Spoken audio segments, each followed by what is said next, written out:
મુન્દ્રા બદ્રીનાથ શુક્લની બહેનો માટેની સરાહનીય કામગીરી। રિપોર્ટ બાય કરણ વાઘેલા, ભુજ। મુન્દ્રામાં બદ્રીનાથ શુક્લ કે જે આજે બા છે એ બાપુજી કહેવાતા અને એ આરએસએસના વ્યક્તિ હતા। મુન્દ્રામાં એક બેન જે મેન્ટલી અપસેટ હતા અને એને પૂરો ટાઈમ પ્રેગ્નન્ટનો હતો અને ડિલિવરીનો સમય હતો અને એમને કોઈ વાહન નહોતું એ સમયમાં 1951માં। ત્યારે એ પોતે ગાડું મળ્યું પણ બળદ કોઈએ ના આપ્યો, પોતે બળદ બની અને એને ત્યાંની સરકારી હોસ્પિટલમાં લઈ ગયા। એ ગાંડી બેને એક દીકરીને જન્મ આપ્યો। ત્યારે આ બદ્રીનાથ શુક્લને એમ થયું કે આવી બહેનો અને આવી દીકરીઓ માટે કોણ, એટલે એને એવી એક પ્રેરણા થઈ અને મુન્દ્રામાં એક રૂમમાં એણે આ દીકરીને ઉછેરી। ત્યારબાદ એઓ ભુજ વ્યાયામશાળામાં વ્યાયામ શિક્ષક તરીકે આવેલા અને ભુજમાં તેમણે લક્ષ્મીનારાયણ પાસે એક રૂમમાં આવી બહેનો જે ભોગ બને છે અથવા એ રીતે એમને સહારો આપ્યો। ત્યારબાદ ઉમિયાશંકરભાઈ ગોરે આ જમીનનું દાન કર્યું અને આ જમીનની અંદર અલગ અલગ દાતાઓ દ્વારા આ સંસ્થાનું નિર્માણ થયું। 1960માં બદ્રીનાથ શુક્લ ભગવાનને પ્યારા થયા। ત્યારબાદ તેમના ધર્મપત્ની જે ચંદ્રજ્યોતિબેન શુક્લ, જેને બા તરીકે અહીંયા દીકરીઓ કહે છે, એમણે આ સંસ્થાનો બાગડોર સંભાળ્યો અને એની સાથે સાથે કચ્છ મહિલા કલ્યાણ કેન્દ્રનું ટ્રસ્ટ પણ હતું, જેમાં નામી અનામી મહાનુભાવો ઘણા આ સંસ્થામાં રહી અને આ સંસ્થાને આગળ વધારી છે। ચંદ્રજ્યોતિબાનું અવસાન 1991માં થયું।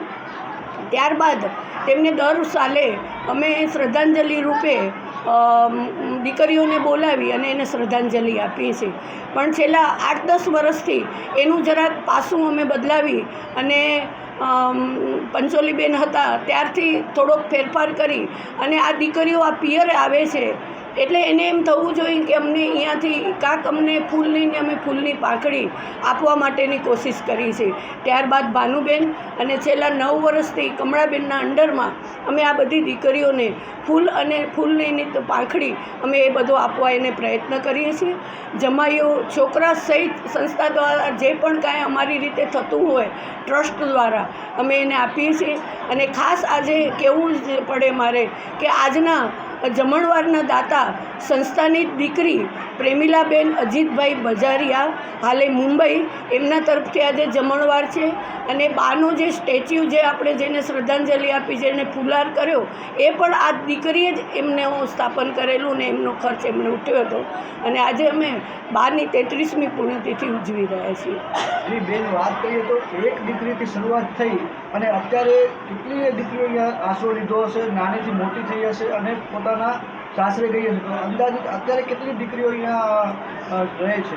હાલ અટાણે સંસ્થામાં 3 વિભાગ છે, 0 થી 6, 7 થી 18 અને 18 થી ઉપર।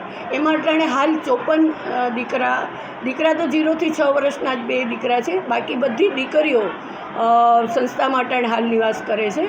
પણ જે તે સમયે સમાજના બધા સામાજિક કારણે દીકરીઓ એટલી બધી હતી કે લગભગ સંસ્થાની અંદર 300થી 400 દીકરીઓ રહેતી અને અટાણે લગભગ અંદાજિત કદાચ 5000થી પણ ઉપર સંસ્થામાં દીકરીઓની અવરજવર થઈ હશે અને 400થી ઉપર દીકરીઓને સંસ્થામાંથી લગ્ન કરાવ્યા હશે।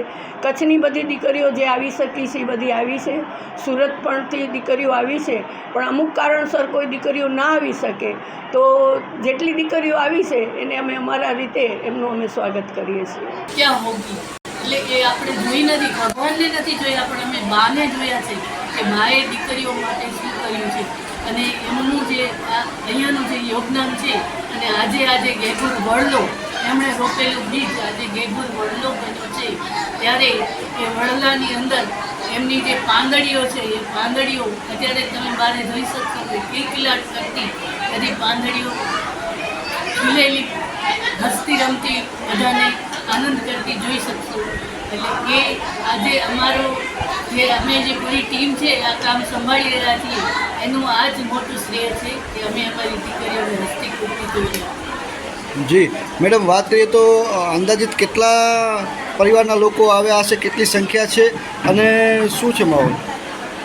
અંદાજિત બધે ટોટલ થઈને લગભગ 250 થી 300 દીકરા દીકરી જમાઈ અને દીકરીઓ અને બાકી અમારો કારોબારી સભ્ય અને બાકી આમંત્રિત મહેમાનો એમ કરતાં લગભગ 300 જેટલી સંખ્યાની અંદર આજે અમે આ કાર્યક્રમનું આયોજન કર્યું છે. જી તમારી સંસ્થાની પરણેલી દીકરીઓ પછી પોતાના ઘરે જાય છે એટલે પછી મળવાનો સમય બહુ ઓછો થશે. આ દિવસે એકબીજાથી બેનપણીઓ મળતા હોય છે, ઘણી વખત ઘણા સમય પછી મળવાનું થતું હોય ત્યારે એ લોકોમાં શું કેવી હર્ષની લાગણી હોય છે? એ લોકો એક બહેનો જે કારણ કે આ સંસ્થાની અંદરથી જે પરણેલી દીકરી ગઈ છે એ બધી બહેનો છે અને આજના દિવસે એ બધી બહેનો મળે છે એટલે સવારના 8 વાગ્યાથી બધી દીકરીઓ આવી ગઈ છે અને એકબીજા સાથે મળવાના અને આનંદમાં એ લોકો વ્યસ્ત છે. એટલે બાના હવનમાં એમની હાજરી જરૂરી હતી પણ એ લોકોને એકબીજાને મળવાનો જે જોમ જુસ્સો છે એ જુસ્સો વધારે દેખાઈ રહ્યો છે. અંદાજિત બધે ટોટલ થઈને લગભગ 250 થી 300 દીકરા દીકરી જમાઈ અને દીકરીઓ અને બાકી અમારો કારોબારી સભ્ય અને બાકી આમંત્રિત મહેમાનો એમ કરતાં લગભગ 300 જેટલી સંખ્યાની અંદર આજે અમે આ કાર્યક્રમનું આયોજન કર્યું છે. જી તમારી સંસ્થાની પરણેલી દીકરીઓ પછી પોતાના ઘરે જાય છે એટલે પછી મળવાનો સમય બહુ ઓછો થશે. આ દિવસે એકબીજાથી બેનપણીઓ મળતા હોય છે, ઘણી વખત ઘણા સમય પછી મળવાનું થતું હોય ત્યારે એ લોકોમાં શું કેવી હર્ષની લાગણી હોય છે? એ લોકો એક બહેનો જે કારણ કે આ સંસ્થાની અંદરથી જે પરણેલી દીકરી ગઈ છે એ બધી બહેનો છે અને આજના દિવસે એ બધી બહેનો મળે છે એટલે સવારના 8 વાગ્યાથી બધી દીકરીઓ આવી ગઈ છે અને એકબીજા સાથે મળવાના અને આનંદમાં જ એ લોકો વ્યસ્ત છે. એટલે બાના હવનમાં એમની હાજરી જરૂરી હતી પણ એ લોકોને એકબીજાને મળવાનો જે જોમ જુસ્સો છે એ જુસ્સો વધારે દેખાઈ રહ્યો છે.